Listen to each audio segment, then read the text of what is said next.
शांति।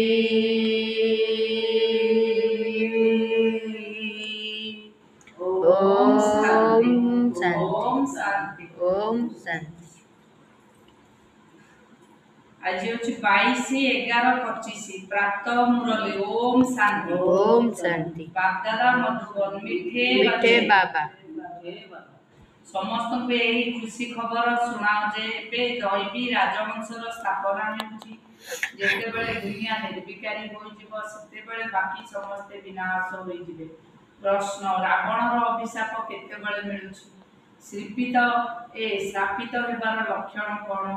उत्तर जेते बेले तुमे माने देह अभिमानी होई जाउछ सेते बेले रावणर अभिशाप मिल जाउछ। श्रापित आत्मा माने विकारी कांगाल होई तळकु तळकु खसी चलिता।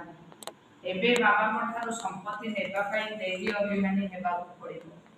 निजर दृष्टि वृत्ति को पवित्र करिबाकु पड़िबो। ओम शांति। ओम शांति। आत्मिक पिता आत्मिक संतान मानकु 84 जन्मर कहानी सुनाउछ। एकथा तो बुझुछ जे समस्ते 84 जन्म नेबे नाही। तुमे ही प्रथम सत्य युग आदि रे पूज्य देवी देवता थिलो।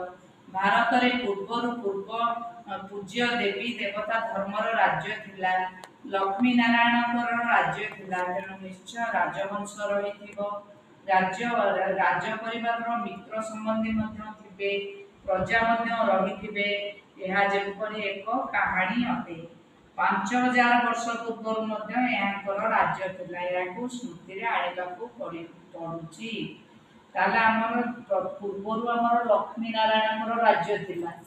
एबे तांकर जेमिति हेले वंशधर थिबे ना नहीं अल्प बहुत होथिबे।